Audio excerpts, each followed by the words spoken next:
Hello, BookTube. I bet you thought you were done with the saga of Bag Tuesday. No, no. Let me catch some of you up to speed if you have not been following along with every breathless installment. Months ago, Bill Rutenberg, the original troublemaker, made a video on his channel about his bag. Now, most of us have them. It's a standard piece of personal accoutrement that most of us have. Some people might not give a whole lot of thought to their daily bag. Some people might give some thought to their daily bag. Other people might give unhealthy amounts of thought to their daily bag. But Bill took us through his bag and what it's like, what fits where, its features, that sort of thing. And that sparked a small flurry of responses. Not as large a flurry as I would have wanted to see. I know that you all have bags, almost all of you. You must have things to say about them. But when it came Aaron Facer's time to talk about his daily bag, he dubbed the whole process Bag Tuesday instead of Tag Tuesday. And by that point, I was off to the races anyway, because I have a deep and abiding long-term fascination, obsession with shoulder bags. Once upon a time, when I was working in retail, I used one every single day. When that work ended, but my situation still encouraged leaving the house every day to do errands, to go to one of my two favorite libraries anywhere in the world, spend time there for a long time, for 5 or 6 years. I had that freedom. I didn't have to be anywhere else, and I didn't have to be here because the two dogs that I had at the time were very old, but not yet ailing or sick or dying. They were just very old. And as some of you will no doubt know, very old dogs tend to sleep all day long. They sleep all night long and they sleep all day long. They love it. They love it. So you're not going to get much activity out of them, and they're not going to want much activity. They're going to want you much. And for a long time, my two girls were like that. I knew we would go out in the morning, we would totter around. They would see the world and get all the smells together. We would come back, maybe do a little very light play, plenty of conversation. I would feed them. I'm sure their water was easily visible for them, so they knew where it was. I would put bedding everywhere in case they didn't feel like climbing up on furniture or couldn't climb up on furniture. I would make sure that they were really comfortable. I would give them each a treat. I would watch them work their way over the treat. And then when that was done and they were feeling really satiated, I would watch them slowly drift off to sleep. Deep sleep. Unmoving sleep. And when that happened, I would shoulder a bag and off I would go, because I knew they weren't going to need me for hours. And that required me to have a really good shoulder bag. And I did. I've had a whole succession of them. I have a large collection of them. They're very helpful when you're moving. For instance, if you're moving house, they're really helpful for just stuffing with clothes, especially your daily clothes that you don't want to be lost in a box somewhere. And that made me a connoisseur of bags, because I don't like to buy them new. Secondhand shops, charity shops have used bags in profusion. Usually not anything that you would want, but sometimes stuff that you would want. So I always kept my eye out for those.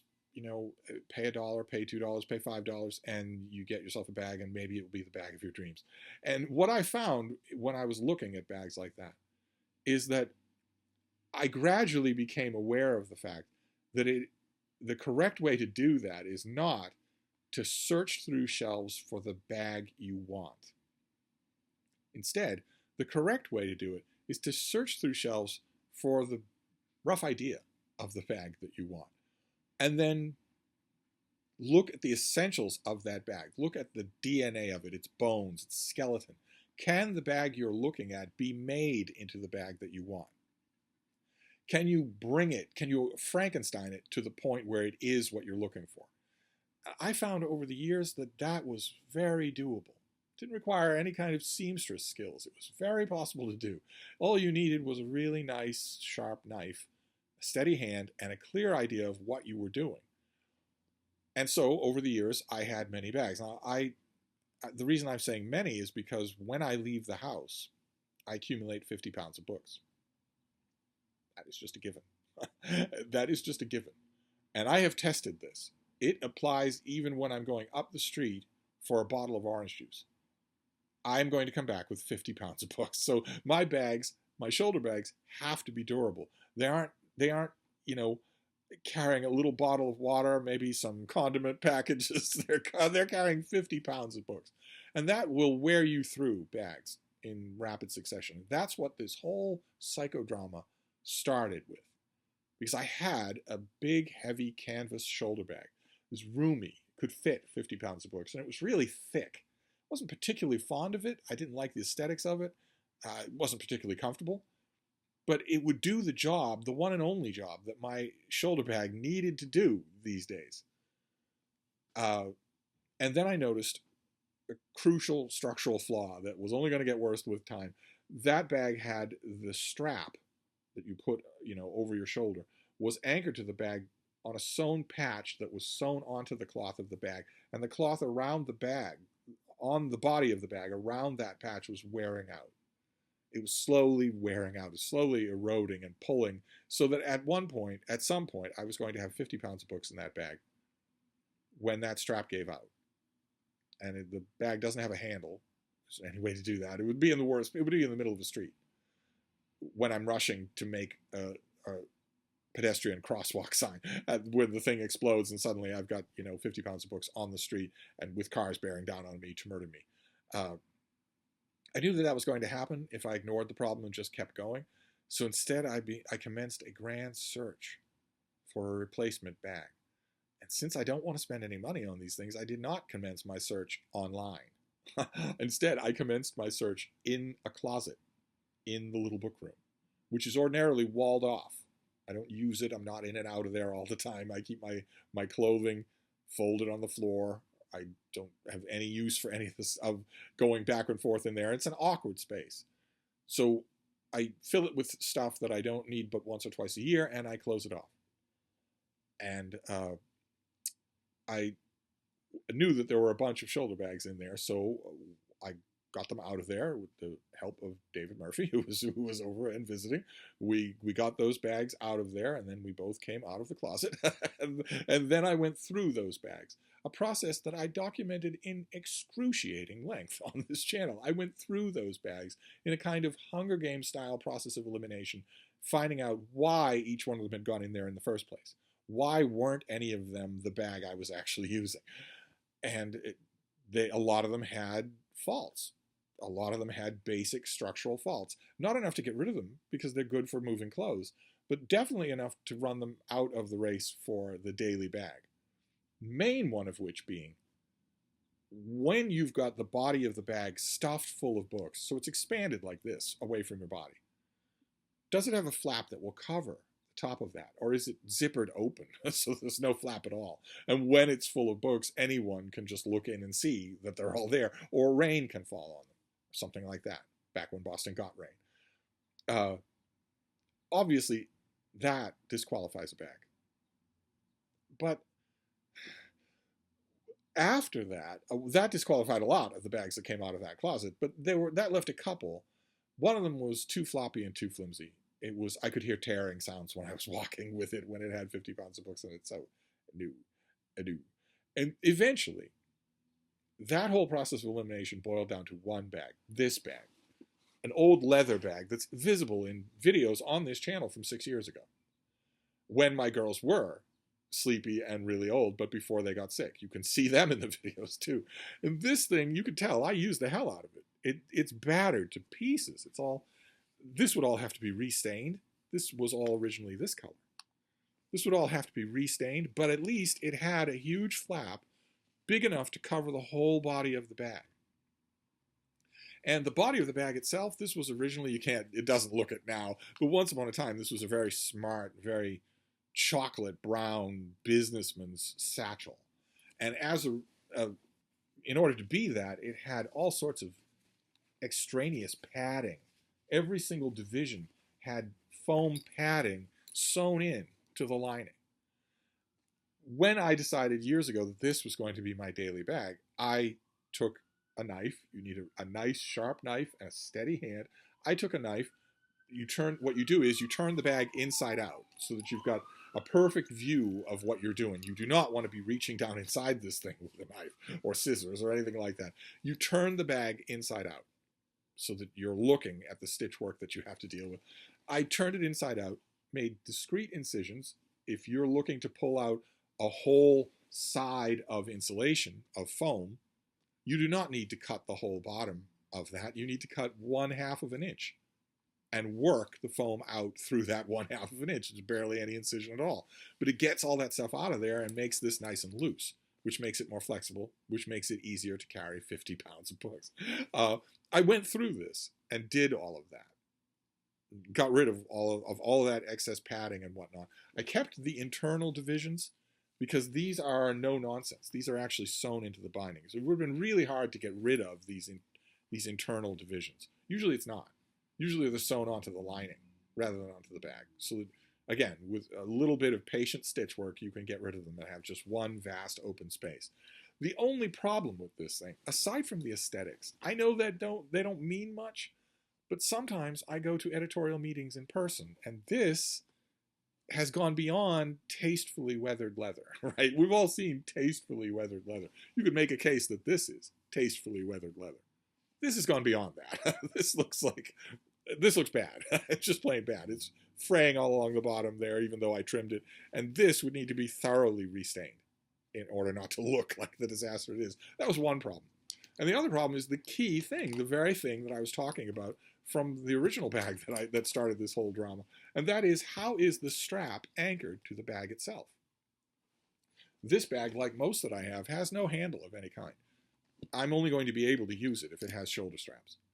And here, as you can see, the strap is sewn on. We've got two lines of sewing there, 2 lines of stitching, and also divoted on it.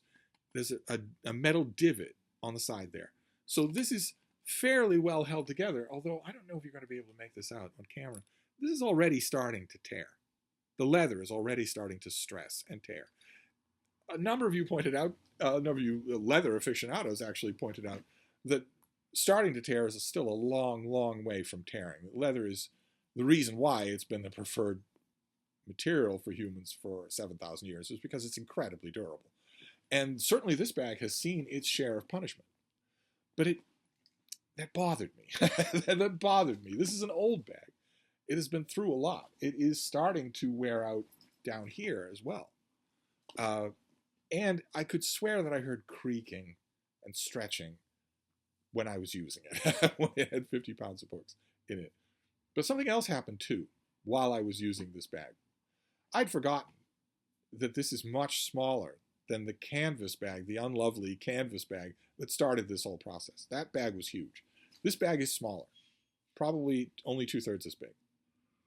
So in addition to worrying about whether or not it could handle 50 pounds of books, I also started to contour my book acquisitions to fit the size of this bag. Now this bag has a tote bag inside it, which can handle 30 pounds of books for a short period of time. This is a Brattle bookstore tote bag. They're really nice and solid, with flat bottom and all.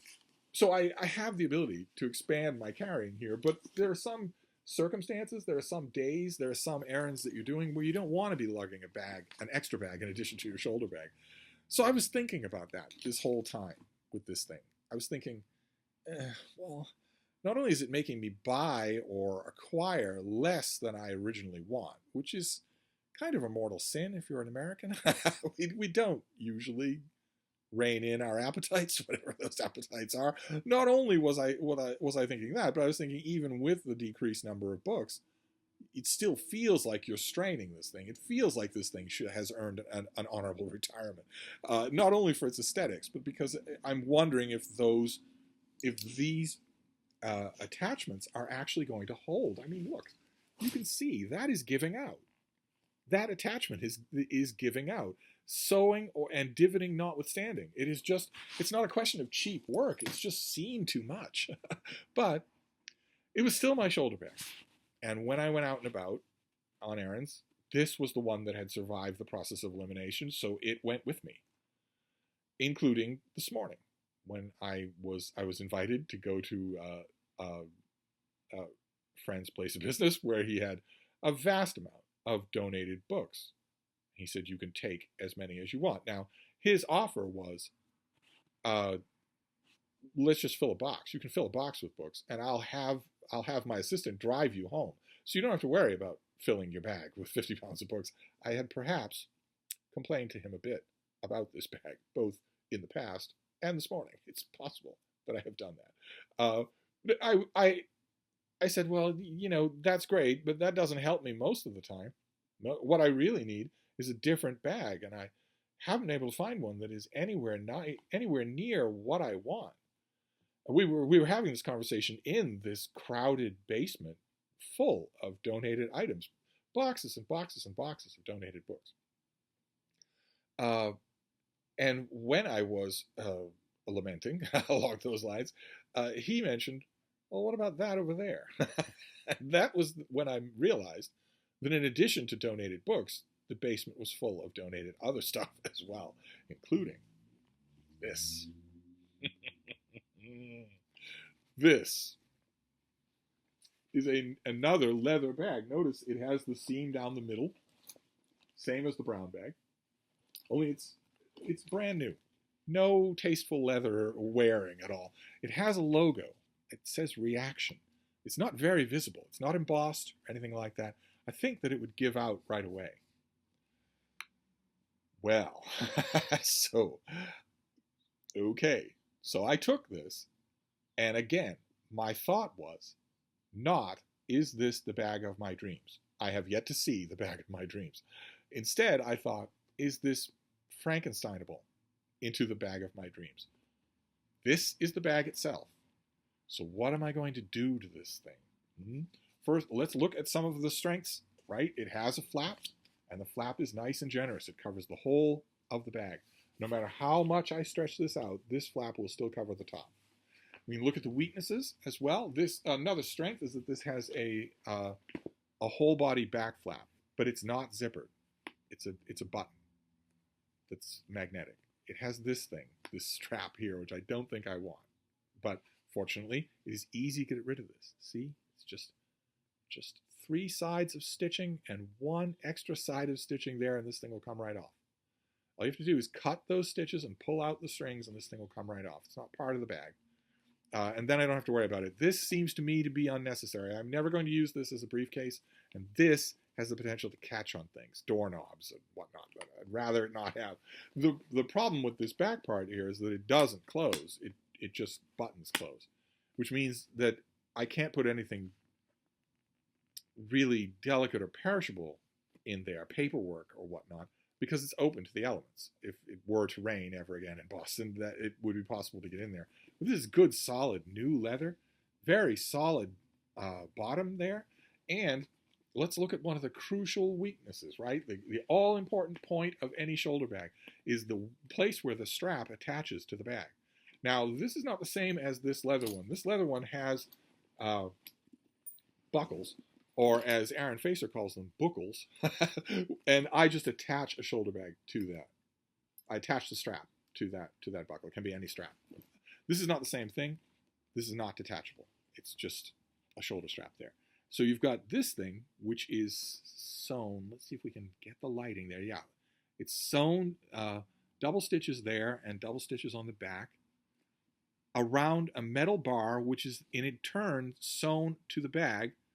You've got, let's see if we can get the light to behave here. You've got stitches to hold it up there and a cross stitch on this block. But then the strap goes all the way underneath the bag. It runs all the way around the bag. You might think, well, what difference does that make? Isn't this the key crucial point? But what we're talking about here, when we're talking about 50 pounds of books, is distribution of force. And this thing is distributing the force all the way along the bag in a way that a single detached strap of leather is not. Here, all the force, all the strain on the bag is coming right to here. And it's not going anywhere else. Whereas here it is. So I kind of like that. I think that this would probably last me a long time. I really doubt that this will give out anytime soon. So I actually don't have much worry about the strap here. And it's got a nice, generous flap on the front. I think with a little bit of eroding, this label, I don't know anything about reaction, I don't have any idea who that is, but I have a feeling that with a little bit of eroding, it will go away. And on the inside, we have two separate pockets, which is really nice. These are a lot more convenient than what this bag has, which is all one front pocket. See, you've got the dividing line here, but it's only stitched into the leather. It's not actually part of the inside. The front pocket here is one huge pocket. And things get lost in there. It's a lot less easy to quickly access a billfold, a hall pass, whereas when you've got two separate pockets, it's much easier. That is much easier. The canvas shoulder bag that I had two of these, and I really like that. The problem here is the inside. Again, let's get the light to behave. The inside is busy. And I don't want an inside to be busy. First of all, you've got this dumb Ponzi lining. What is that doing there? I mean, the lining is on the inside of leather. Why isn't it leather on the front and back? Well, there's a reason for that. Because the lining is hiding something. The lining is hiding padding. There's padding on the back of this. Between the inside of the bag and the outside of the bag, there's foam padding. What I'm going to have to do is pull this thing inside out and remove this foam padding. I can hear it. I know that it's there. But also, this thing has this busy internal pocket, and it's not necessary. I mean, you've even got a magnetic clasp here, a Velcro clasp there to hold it closed. I am never going to use that. I want this to be one vast internal body of space. And I believe, I don't know how easily visible this is going to be for you to see, but I believe this is detachable. It's got foam in it, which adds to the weight. It adds unnecessarily to the padding.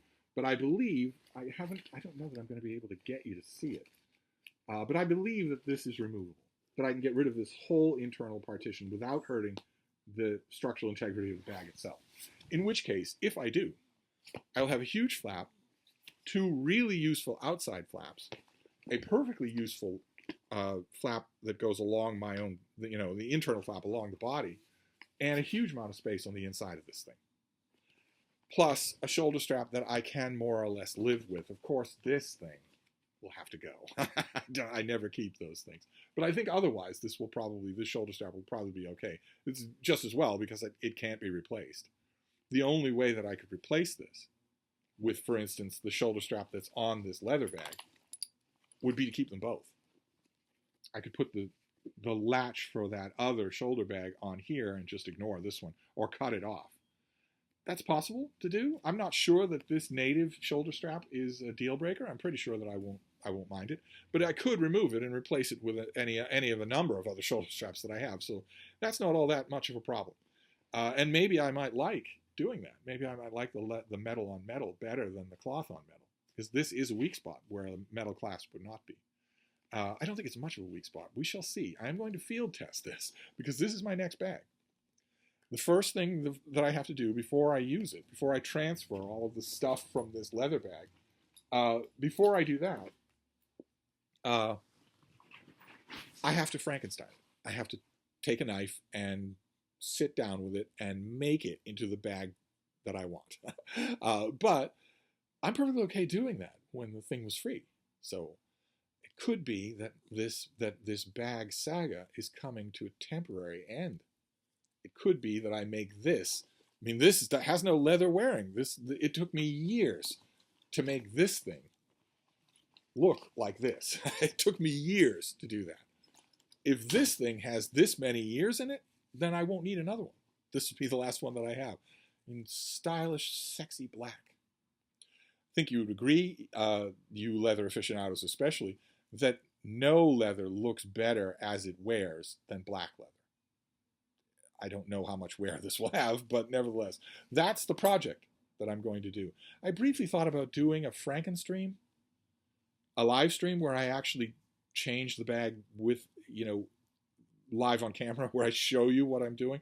I'm not sure how interesting that would be, but I wanted to give you an all-important bag update for Bag Tuesday, that I may have found the solution to my problems. This is about the same size as the other shoulder bag, so I might still be dealing with the weird tendency to curtail my book acquisitions. But just between you and me, objectively speaking, that might not be such a bad idea. just saying. So I'll let you know. I will update you next Bag Tuesday on how this all goes. I'm hoping to put this to a road test between now and then. So I'll have plenty to report. So we will reconvene then. Thank you, BookTube.